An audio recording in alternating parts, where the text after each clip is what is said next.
हाय hi hello नमस्कार. कसे आहात तुम्ही सगळे? मी नूतन तुमचं सगळ्यांचं स्वागत करते आपल्या एका नवीन ब्लॉगमध्ये. तर आज आम्ही चाललो होतो बाहेर. कुठं चाललो हे मी तुम्हाला पुढे सांगेल. त्यासाठी ब्लॉग शेवटपर्यंत पहा आणि ब्लॉग आवडल्यास लाईक शेअर सबस्क्राईब करायला विसरू नका. आणि इकडे अन्वी पण खूप छान रेडी झाली आहे, खूप छान दिसते ती. तिलाही मी तुम्हाला दाखवते.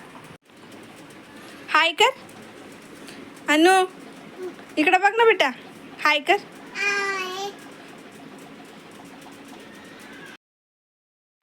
तर मंडळी आम्ही चाललो होतो गजानन महाराजाच्या मंदिराकडे.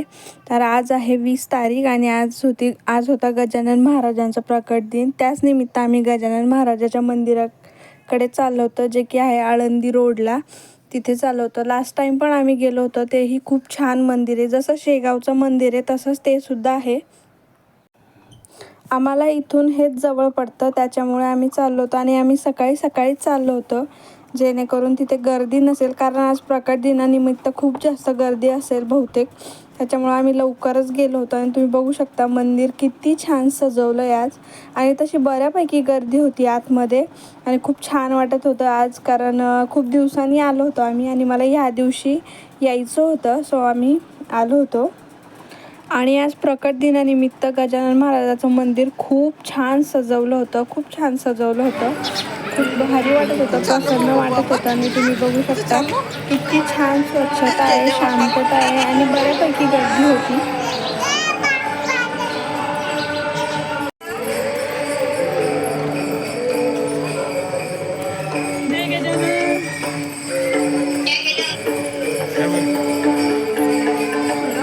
आणि आतमध्ये कीर्तन चालू होतं. मंदिरामध्ये गाभाऱ्यात कीर्तन चालू होतं. आणि इथे बघा अन्वी तिची चालत होती. तिला अशा ठिकाणी यायला खूप आवडतं. आणि ती स्टार्टिंगपासूनच जय बाप्पा असं म्हणत होती. तिला अशा ठिकाणी यायला खूप जास्त आवडतं. ती खूप मस्त एन्जॉय करते. बघू शकता तिच्या चेहऱ्यावरचा आनंद.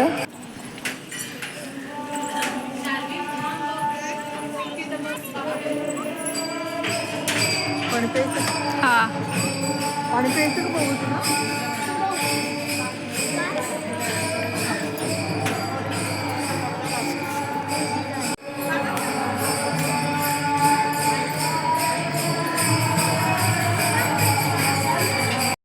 आणि तिथे पुढं गेल्यावर छान थंडगार पाणी पिलो आणि थोडंसं बसलो. म्हटलं इथे थोडेसे फोटो काढावे.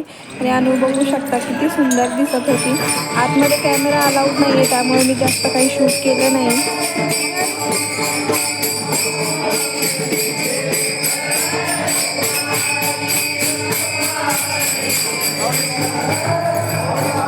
लगेचच आमचं 10 मिनिटात दर्शन झालं आणि आम्ही बाहेर आलो. तुम्ही बघू शकता बाहेरचा परिसरसुद्धा किती सुंदर आहे. सकाळ होती त्यामुळे जास्त गर्दी नव्हती. आम्ही 9:30च्या दरम्यान आलो होतो. तरी पण बघा ऊन किती आहे, वाटत नाही ना 9:30 वाजलेत. बट आम्ही 9:30 वाजता आल्यामुळे जास्त फारशी गर्दी नव्हती. आणि खूप छान पटकन आमचं दर्शन झालं. आणि जे खाली मंदिर होतं तिथे सुद्धा पारायण चालू होते. कदाचित लोक एकदम सकाळी येऊन पारायणाला बसले होते तिथे. त्यानंतर आम्ही महाप्रसाद घ्यायला चाललो होतो. आज महाप्रसादसुद्धा होता तिथे, त्यासाठीच आम्ही त्या साईडला चाललो होतो. आणि अन्वीसुद्धा होती आमच्यासोबत. ती तिच्या पायाने चालत होती. तिला उचलून घेतलं तर ती पाव चालायचं असं म्हणत होती. ती बघू शकता किती छान दिसतीये.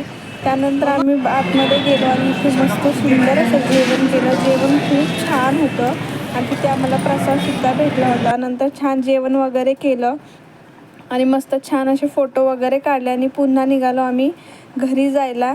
वाटेत मी तुम्हाला बाहेरचं जे दृश्य दाखवलं ते बघू शकता तुम्ही. पूर्ण अतिक्रमणमुळे पूर्ण तोडून टाकले. सगळी दुकानं, घर वगैरे, रोडच्या साईडला जी घरं आहेत ती पूर्णपणे तोडून टाकली आहे. चिखली साईडला आहे हे सगळं. बघू शकता तुम्ही की कसं तोडून टाकलं आहे.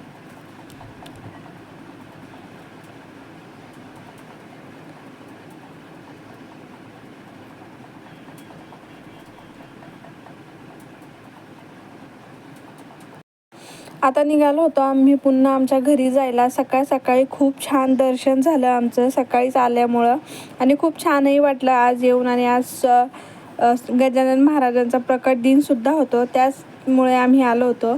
त्यानंतर आजच्यापुरता मी एवढं शूट केलं. आजच्यापुरता एवढंच होतं. व्लॉग कसा आवडला मला नक्की सांगा आणि आवडल्यास लाईक शेअर सबस्क्राईब करायला विसरू नका. आता भेटूया नेक्स्ट व्लॉगमध्ये. तोपर्यंत बाय.